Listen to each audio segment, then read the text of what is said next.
if the piece is about anything, it's about why human beings are so violent and uncompassionate to one another, and what can be done about it. That's all the piece was ever about. It's just my thoughts on those issues.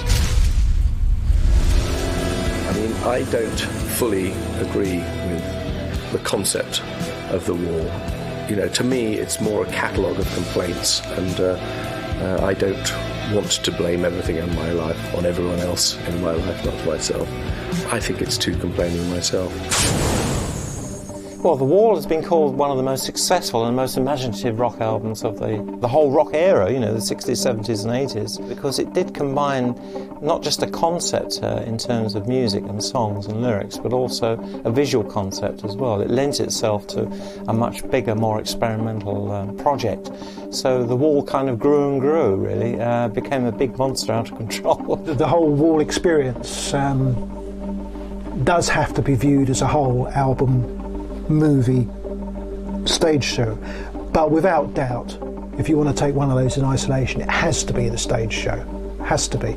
I still think it's the most ambitious thing anyone's ever staged. When I think back, I think, wow, that was quite a big show. And it's very impressive that Roger could actually put that sort of thing together technically to make it work, building the wall and knocking it down and making it all work, you know. I thought it was absolutely brilliant. It was a very big undertaking, and it was very, very well done. It was done to a very high standard, elegant, powerfully affecting, but hugely negative in its content. I mean, that has to be said, that, you know, if you look at the lyrics, if you read the subtext of what's going on, you'd just go out and slash your wrists. There is some wonderful stuff on the album. I mean, I think there is some optimism and stuff inherent, because that's one of the wonderful things about music, is that you can have a rather doom-laden lyric on top of an uplifting piece of music, and it juxtaposes it, and it gives you a feeling of uplift about it. I think the film definitely got too black and bleak.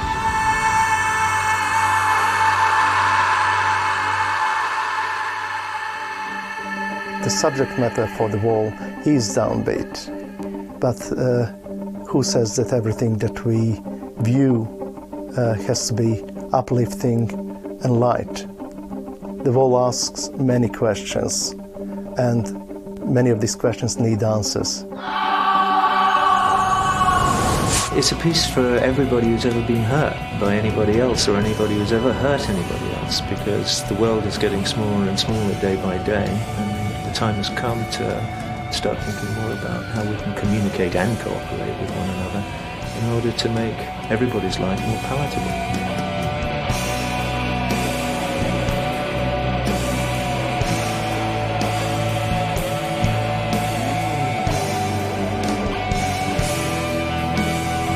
Dark Side of the Moon is perceived as their pinnacle, but when you look back on it, their success was pretty consistent through Dark Side of the Moon, Wish You Were Here, up to Animals.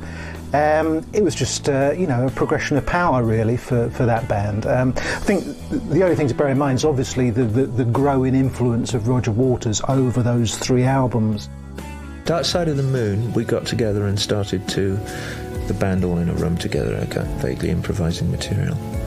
And I think we'd been doing that maybe for a week or something, or maybe two. I can't really remember the details, when I thought, I know, how about doing a piece that's about... Because there's things that were occurring to me as being ideas, possible ideas for songs, I suddenly realised could be linked thematically to make a piece about being in rock and roll, and about the pressures involved and how they can divert you from maybe your true path, how easy it is to get pushed sideways into areas which are a waste of time and effort. Dark Side of the Moon was the discovery of a format, really. It's a format within which I've been working ever since. It's a format that I'm comfortable with, you know. I like the idea of an album being about one specific thing and all the songs within it relating back to a central theme or idea.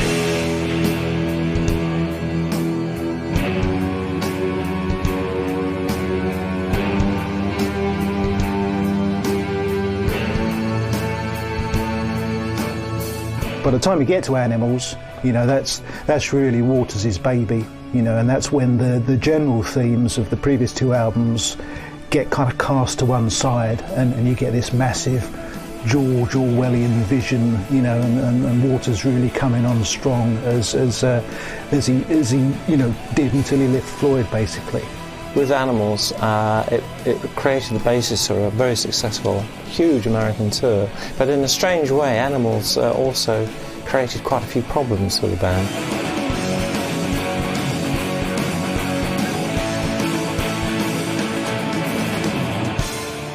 Nick Mason was practically sidelined for the album. The same with Rick Wright. Gilmour exerted, probably a little bit of influence. At least managed to get a bit of melody to those jarring, Waters compositions. So that was the kind of mix. That was the kind of scenario that was taking place at the time of that album.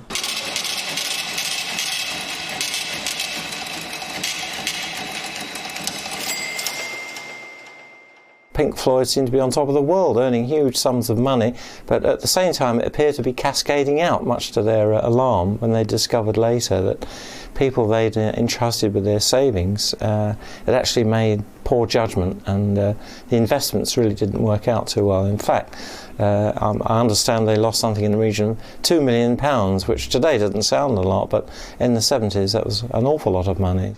I think the only solution for them basically was to become tax exiles, because they couldn't afford to pay tax on the money that they'd earned, because the money that they'd earned wasn't there anymore. So they went to the south of France and realised that the next album had to be some kind of enormous thing to regenerate that money, to pay those tax bills, and to actually, get them on the straight and narrow again. Montreal, 1977, in the Olympic Stadium, 80,000 people. The last gig of our 1977 tour. I personally became so upset during the show that I spat at some guy in the front row who was only doing what he wanted to do. But what he wanted to do was not what I wanted to happen. He was shouting and screaming and having a wonderful time. And they were pushing against the barrier, and what he wanted was a good riot. And what I wanted was to do a good rock and roll show, and I got so upset that I finally spat on him. And which is a very nasty thing to do to anybody. I got him as well. He was right here, right in the middle of his face. And he got really uptight with him. I think he'd probably been drinking as well. Mind you, I'd been drinking. But anyway, the idea is that these kind of fascist feelings develop from isolation. So what happens to you if the people who are older and wiser than you don't set you straight about the world? It's very easy to become isolated, and if you become isolated, you decay, and the end result of that kind of decay is any kind of fascism that you care to think of, or any kind of totalitarianism.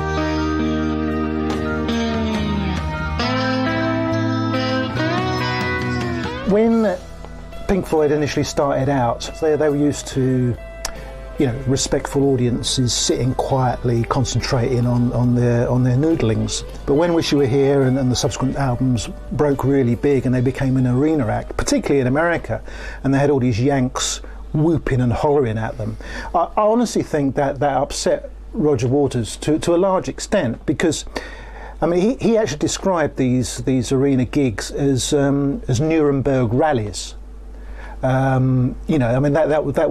That was how seriously he took it. To him it wasn't art anymore. It was something much more extreme than that.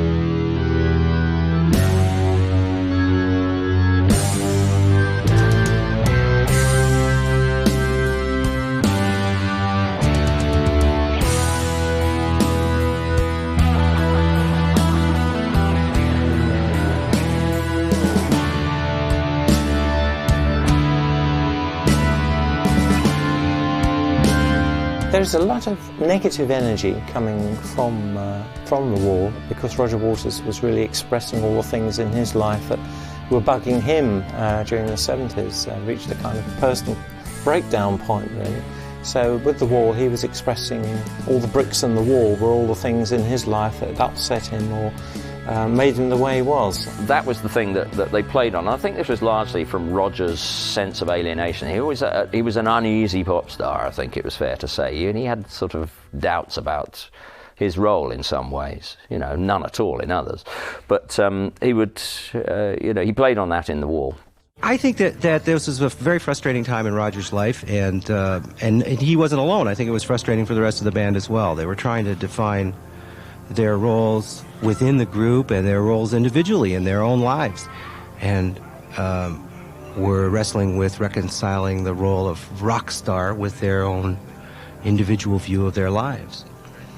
And so I think that, and Roger, I think, of all of them, was having the most difficulty in coming to terms with that. Waters experienced a degree of isolation on stage because of this, these screaming hordes in front of him.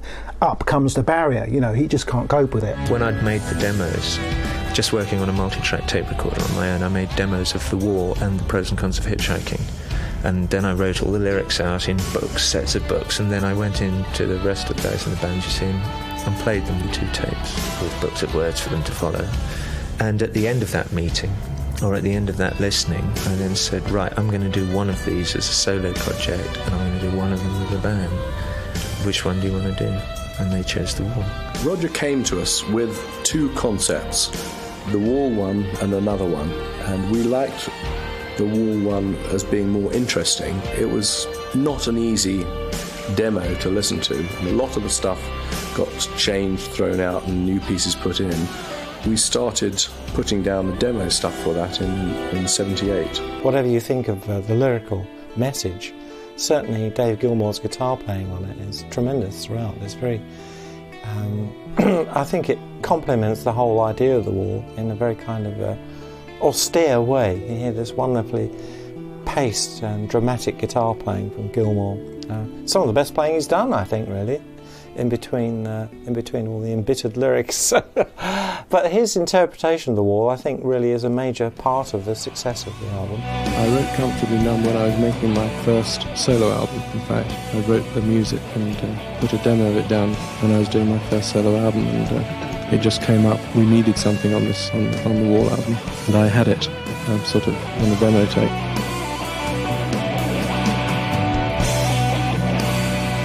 David Gilmour came up with the song Comfortably Numb. The fact that it did sneak onto the album, if indeed that was the case, was of great credit to Dave Gilmour, really, because obviously to interrupt Roger Waters' tunnel vision about that record was an amazing thing in itself.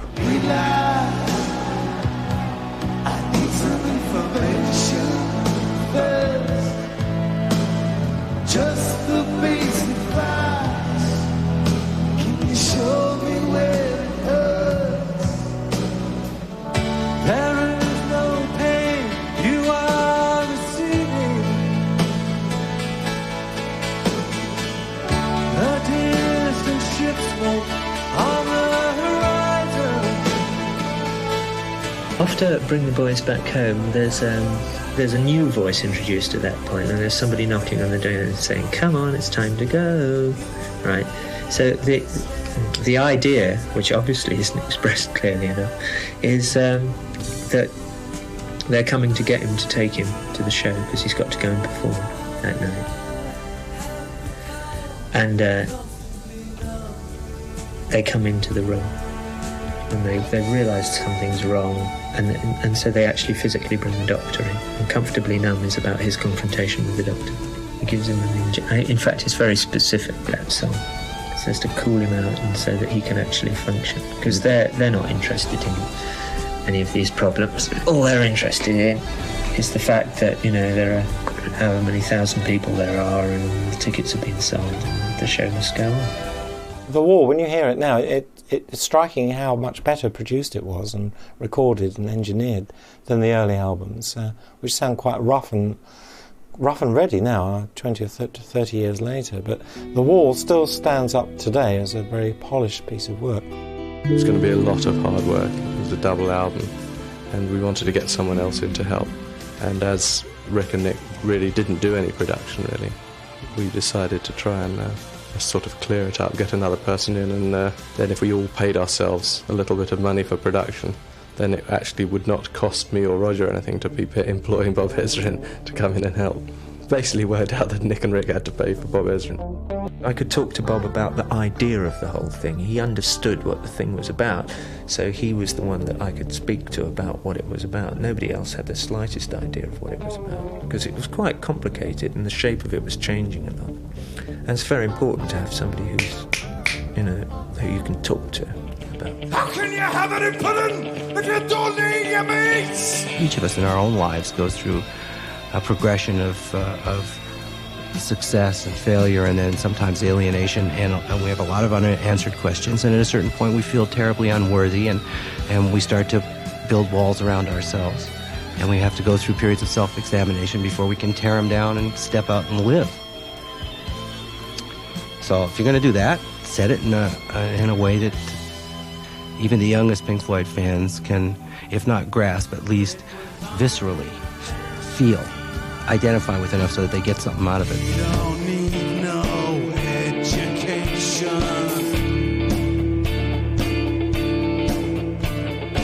We don't need no thought control.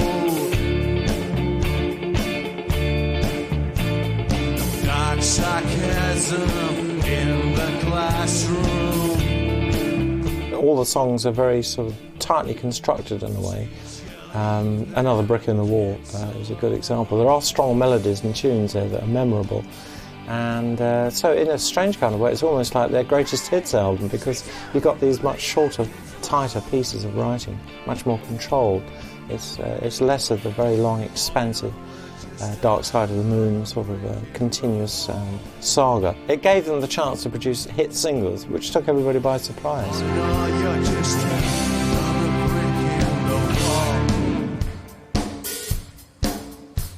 Very important part of this song is that the melody that Roger Waters sings, the bass player, is doubled by a guitar part. So he sings, and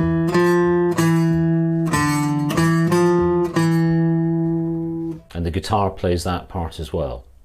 Then on top of that is this very cleverly, very simple but cleverly constructed Dave Gilmour guitar part.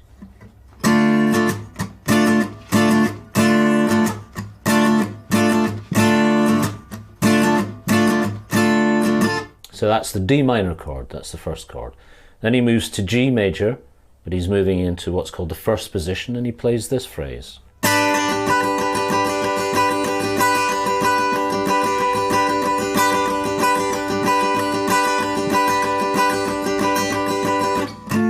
And he goes back to the D minor. Then he plays quite a famous little phrase that goes,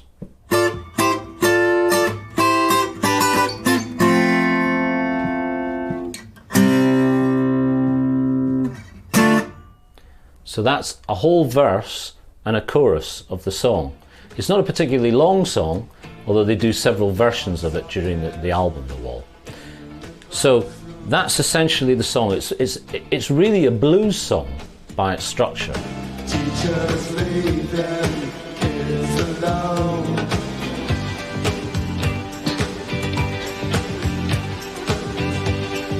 Hey, teacher, leave them kids alone.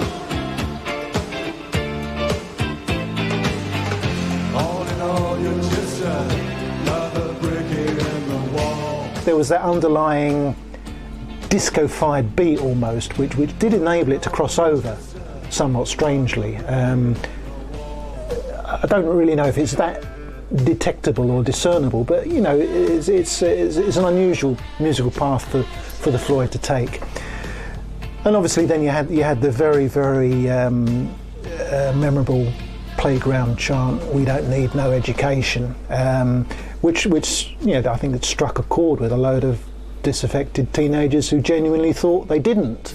There was a terrible uproar in this country about that, from people taking the thing out of context, presumably because their kids were taking it out of context. In fact, I got some support from Dr. Runcie, who's the Archbishop of Canterbury, who was asked about it by somebody. He said, well, if the kids are singing this song, then one should listen to it and see what it's about and find out what it is that they feel about things, which I thought was terrific. I mean, I didn't spot that was a single, in fact, until after the children had gone on the tape. And as soon as the children singing were on the multi-track, it became quite obvious, that it was potentially a good single. It gave a voice to the downtrodden masses. I think that was the idea. And the idea of actually speaking up about perhaps injustice in schools and that sort of thing, that's what it was all about, really. That was new, nobody had done that before. Teachers, like any other group of people, you can't generalise about them. There are good ones and bad ones and indifferent ones. And that particular song is an attack on the bad ones, the ones who are venting their fury at life upon the children, of which I had a number at the schools that I went to. A good teacher is invaluable to a child. And happily, I think there are more of them about now than there used to be. We're beginning to throw off some of the Victorian attitudes towards teaching that were prevalent when I was at school, and education, by and large, is getting better.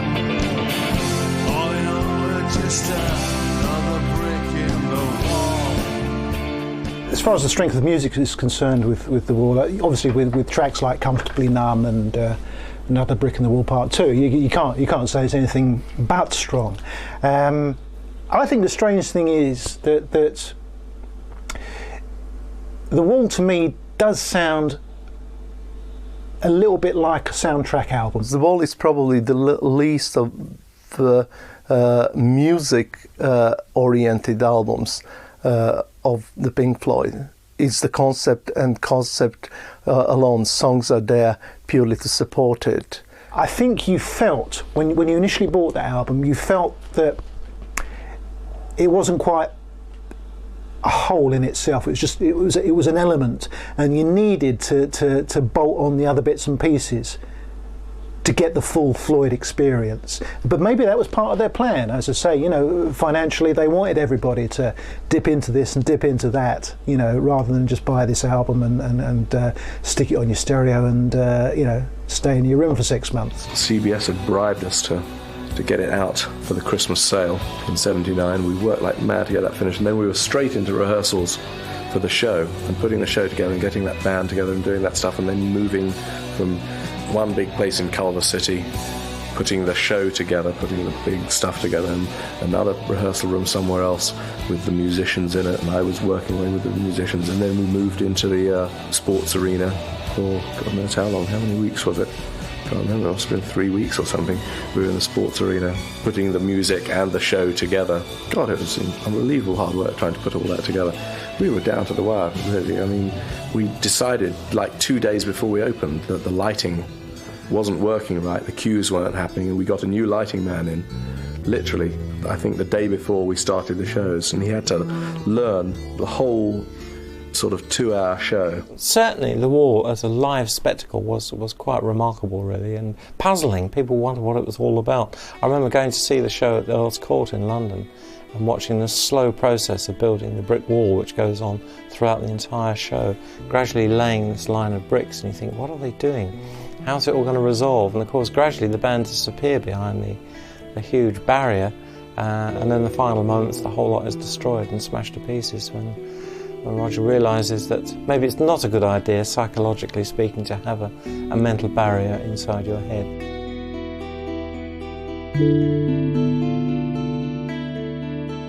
Hey you, out there in the cold. A lot of the show is about illusion, and Roger Waters' cynicism about the relationship between the public and the private persona. And to underline that, written into the structure of the show was the nature of what they termed the surrogate band. So for instance, the show opens with a thing that is largely instrumental. It's certainly a big, bombastic instrumental opening. Then the light goes down. At the end of the song, the bands freeze the image.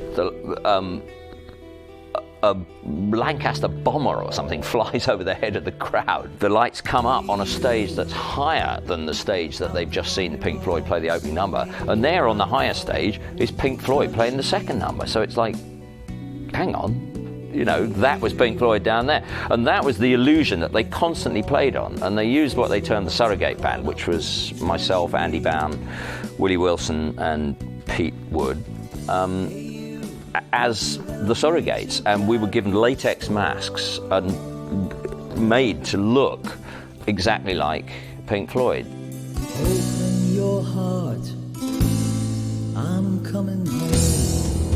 The story really of the wall is the wall that we all build up to protect our vulnerability. Our vulnerability gets attacked through our life, first of all, by our mothers, who know exactly where to get us, where to hurt us, or fathers. Then by our teachers, who can ridicule us in front of the class and make us feel small and hurt. Gerald Scarfe, as I understand it, created the whole show entirely, from the visuals to the animatronics to the staging of it. You know, that was his vision more than Roger Waters's. And it's kind of weird to think that this guy with these, you know, these crazy schemes and these bizarre visual expertise, if you like, in being able to translate these you know, little images, you know, that he must have sketched out into these vast three-dimensional monsters. You know, it's just incredible. Huge puppets, massive puppets, things that were sort of, you know, 30 foot high, and string puppets that would walk across the stage. The school teacher for Another Brick in the Wall was this giant puppet with car headlights for eyes. To put on a show of that magnitude was sensational. Obviously people expected it from the Floyd, but I don't think they really expected something quite as spectacular as that.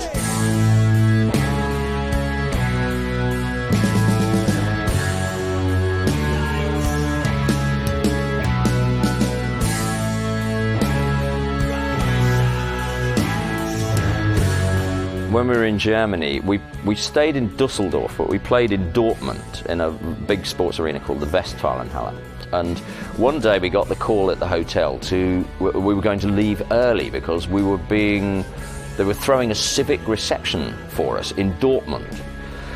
The background of which was that during the time that we played at this sports arena, we had become the 10th largest industry in Dortmund.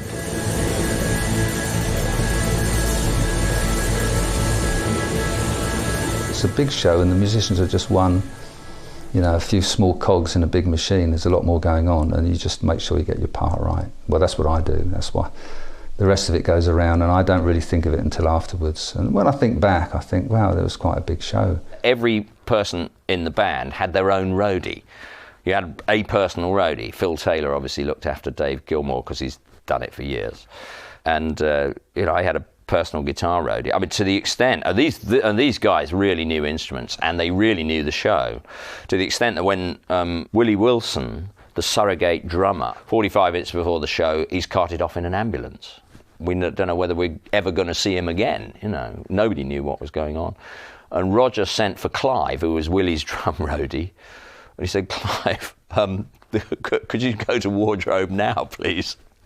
And that was it. And Clive was shoved off. He was stuck into the gear for the show, you know, the uniform.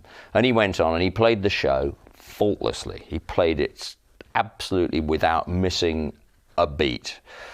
And at the end of it, Roger bunged him a massive amount of money because he'd rescued an unrescuable situation. I preferred the actual live show to actually listening to the album, to be honest, because by the time the band had been on the road for a while, although they only did a few shows of the Wall, it was so expensive, such a difficult show to put together.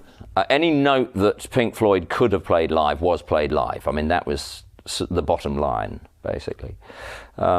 Musically, the orchestral pieces and things like the children's voices in Another Brick, you know, We Don't Need No Education, that stuff was pre-recorded, that was on tape. So it all had to be basically played in time. It was all linked into special effects and click tracks, and film and that, so everything had to be down to the last second most of the time. The wall tour, the wall shows, they had got as tight as we could get. I mean, there was no room for improvisation and no room for anything, and it was, 100% concentration on just getting the cues and everything right and performing it right. So, although I loved it as a show and it was great fun, it was musically it was not really good fun to play because it was too difficult. I had a huge cue sheet which I was following. I was listening to cues and counting people in, and it was difficult. The only moment I could let go was playing Comfortably Numb up on top of that wall, where I did get a sort of extended solo and have a bit of fun. As far as the audience were concerned, he was standing on the top of the wall playing. He was actually standing on a hoist just behind the wall, but there was no railing round it at all. It was just a flat thing, and there was a roadie out of sight of the people who were holding his ankles like that to stop him taking one step forwards, backwards, sideways. They were gripping him tightly as he played that solo, and it was always a wonderful solo. I mean, I went up on the hoist to see what it was like. It was unbelievable. I mean, it's about 45 foot up in the air, That stage show has never been surpassed in terms of the way those bricks came up, the way those crazy creatures leered out at you. It was just an awesome experience. Anything ever went wrong in the Wall stage show as well, which was just incredible. I think something might have caught fire once at one of the shows, but that was it. Everything ran like clockwork. And the Wall show, the first Wall date we did, the firework thing at the beginning caught the curtain above on fire, and through the first 2 or 3 numbers it was sort of smouldering away and little sparks, and we keep looking up nervously, and eventually we had to actually stop the show, lower the curtain down, have it put out by fire marshals, and carry on from where we stopped. The basic structure of the whole of the first half of the show was the building of the wall up to the point where the final brick goes in, and suddenly the house lights come up and the audience realises that this vast structure, it suddenly hits them. By God, look at that, this is this 150 foot across, 60 foot high, whatever it was, this vast structure has just been built in 45 minutes. But in order to get to that point, there was a piece of music built in just before the Goodbye Cruel World, where David and I would just trade riffs to give the wall builders time to get those last bricks in. Some nights it was slow, some nights, they really had to move fast, and we would play for 3 or 4 minutes.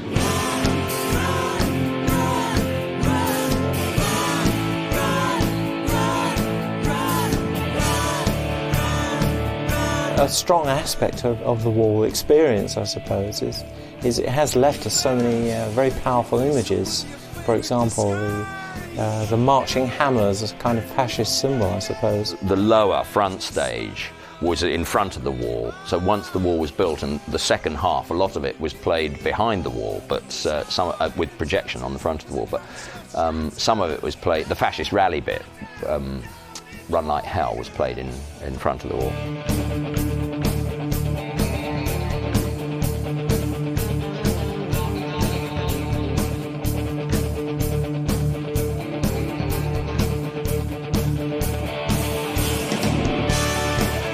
Well, Run Like Hell is a great live favourite, obviously, because it's a driving, simple piece of music that you can accept on any level, really. It's just the fact that it was probably a high point of the concert, because it was something that everybody could relate to, and you could kind of forget the stark, barren messages for a while and just listen to something that's closer to rock and roll, I suppose.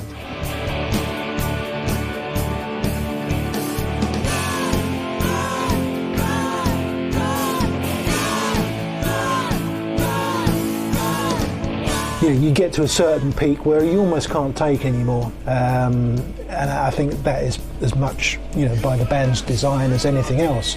So along comes Run Like Hell, and you're back in the real rock and roll world again for 2 or 3 minutes. So I think that's why it works really well, particularly in a live environment.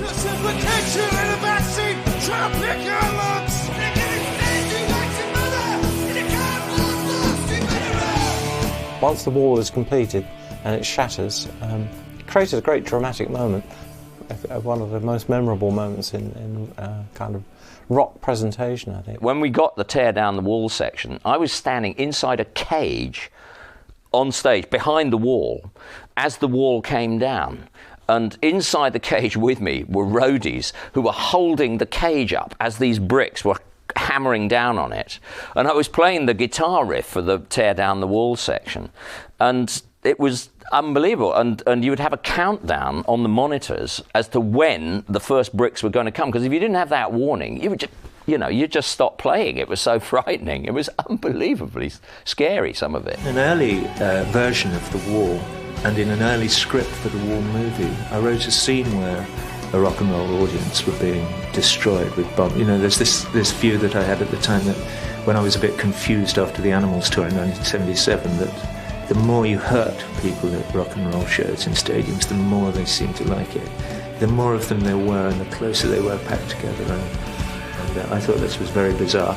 I've changed my view slightly in recent years in that I can see that there's something positive in a tribal sense about a lot of people gathered together in one space. And so I think maybe stadium gigs do have some value. I think the legend of that show has built up because there's such a tremendous cachet to having been there and to having experienced it, because it wasn't this vast touring circus that went around the world for 3 years. It's 29 shows, 4 locations, that's it, see you later.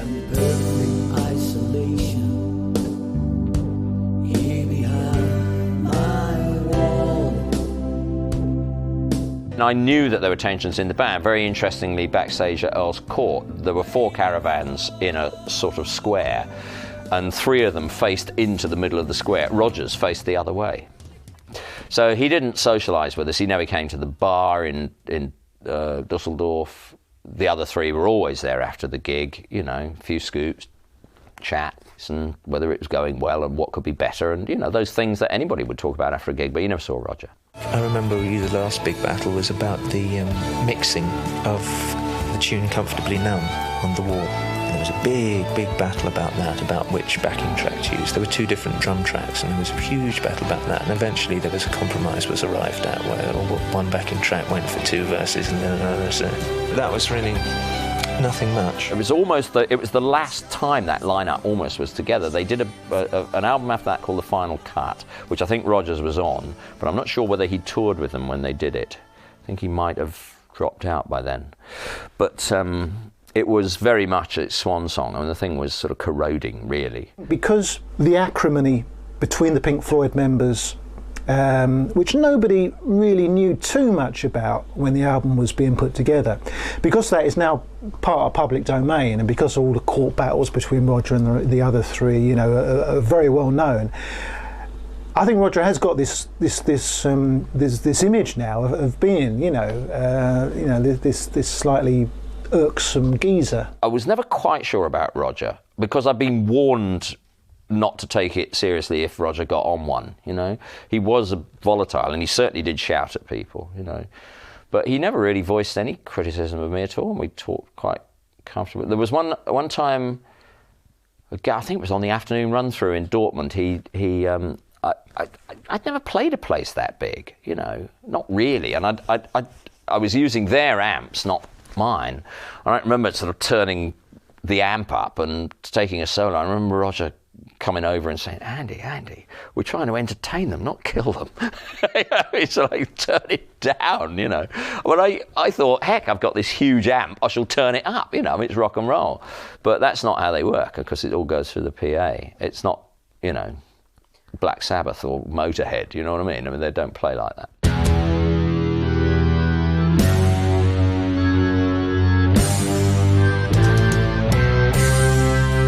When I came to The Wall, it was already a hugely successful record and an enormous show. But right from the outset, it was our intention absolutely not to make a concert movie. I mean, I could have put 6 cameras on the concert and ended up with an acceptable film.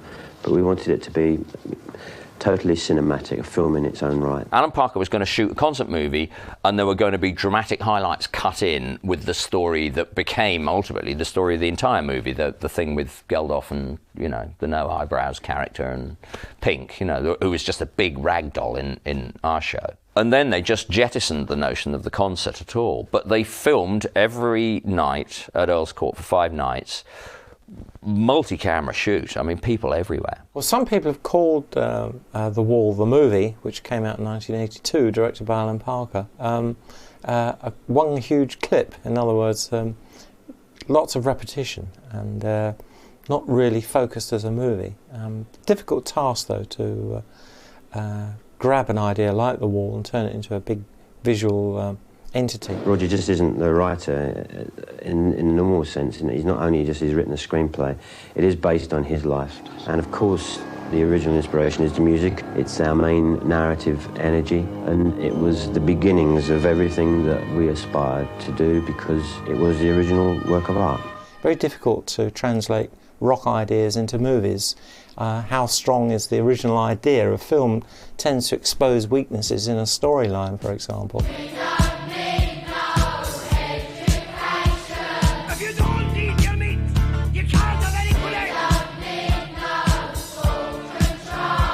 If we are to define what The Wall is, whether it has a narrative or whether it is glorified music video, we could then argue that it's probably both.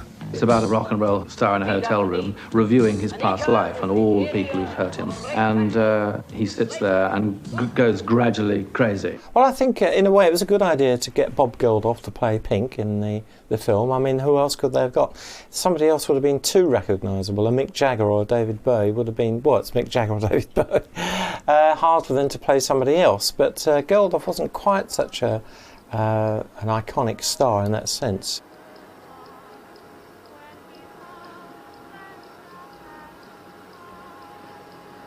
The great thing about Geldof is he wasn't a Pink Floyd fan, so you know, you didn't have that sort of reverential treatment that you would have got with somebody who was heavily into that band's music.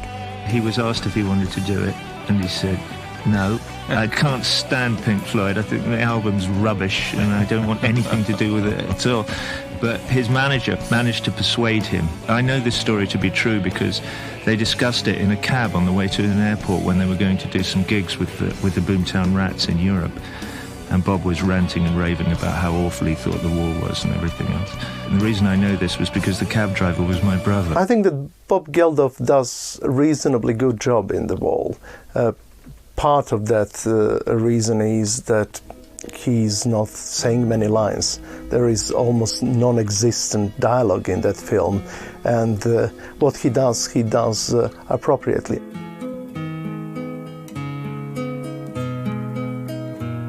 This is a ticket from the premiere of the film, and that was one of the images that they reproduced. This was the character that Bob Geldof played, who was called Pink. He was a pop star that went crazy. And my overwhelming feeling really was of disappointment. I hoped it was going to be a concert movie, and I didn't really know that it wasn't until I went to see the film. And the other thing was that I thought it was a shame that they didn't make more of the music. They used the album, just remixed bits of the album, rather than actually approach it again from scratch. The score of The Wall suffers because of its strong song structure, and it appears to be multi-layering on the top of already strong concept and narrative, together with the visuals and animation, and oversaturating the space, which makes it much more difficult for a viewer and listener to identify with the piece. One day Roger Waters rang me up and said that he was writing a new piece. His idea was that we should make a film of it at that point, and it immediately interested me. I started work there and then on one of the pieces from the album called The Trial, and working on it has brought out a whole area of my work that was unexplored. The Trial, I don't think, would have worked without Gerald Scarfe's manic visions. I mean, that is really just the culmination of all his craziness in one bonkers melting pot. Good morning, the worm, your honour. The crown will plainly show the prisoner who now stands before you was caught red-handed, showing feeling. This is a really interesting song. Musically, it's immensely complex, and it's played by an orchestra. It's essentially in 2/4. So that means 2 crotchets to the bar. So 1, 2, 1, 2, 1, 2, 1, 2. And that style, 1, 2, 2 crotchets, 2/4, can sometimes be quite menacing.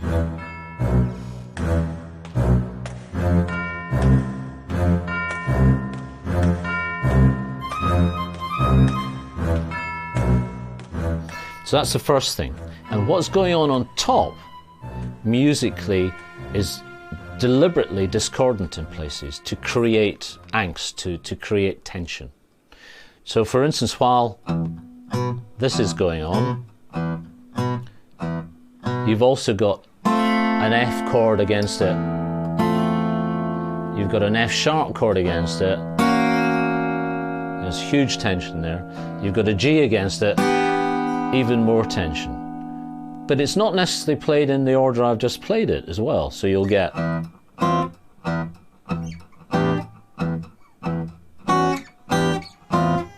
and consequently creating even more tension.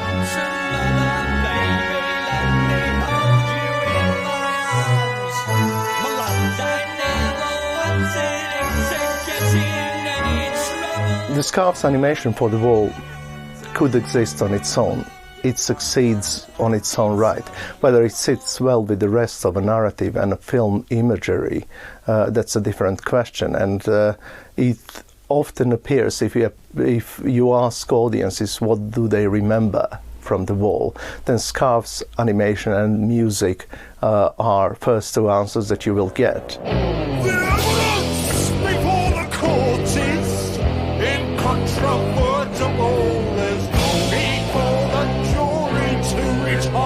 The song is, I would say, also in more of a show-style song, or vaudeville, or a film noir, a musical, but a dark musical.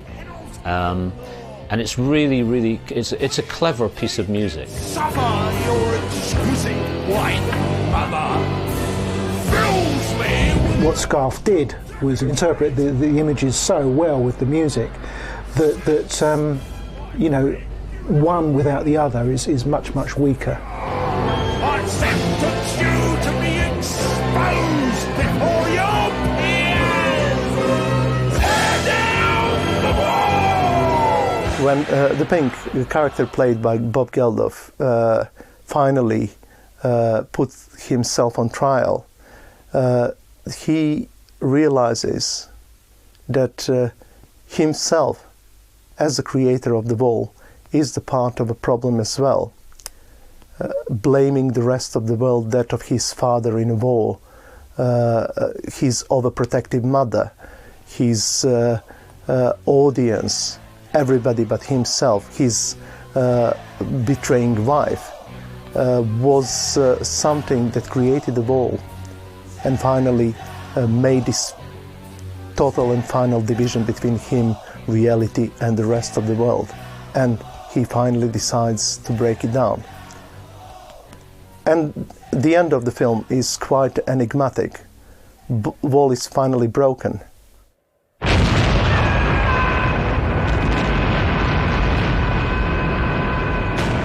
I think The Wall is a brilliant movie, actually. I really do. I think the only thing that, you know, people would say is that there's a lack of narrative. Obviously, there's a lack of dialogue as well, which doesn't help if you go and see a movie, you know, and you've got your popcorn in your hand. In retrospect, perhaps it wasn't so successful as a movie, but certainly a stronger idea than anything else that had gone before. The bigger criticism I would make is that the movie itself, if you compare it with another album that made it onto the big screen, like The Who's Tommy, there's a lack of humour really and self-parody. It's all very, very intense. I mean, it is all on one level and it is very extreme, but I guess it had to be. You know, that was The Wall, you know, that was the concept. Roger Waters achieved exactly what he wanted, because if he wanted to build this imaginary wall between himself and the audience, then the film as a medium is a perfect tool.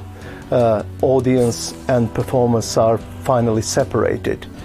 they sit in auditorium watching at the film while artists that created are elsewhere.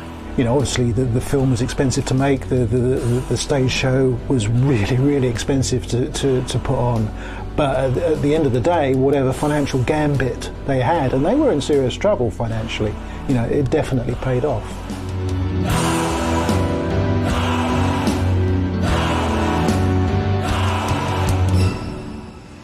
There is always a desire, to knock particularly rock and roll stars if they do anything that even hints of altruism. It's very easy to say, oh, well, they're only doing it for self-aggrandizement, or, oh, well, it's good for their career, which it is. But nevertheless, most of the people who did it for all the right reasons, and produced an extraordinarily wonderful event.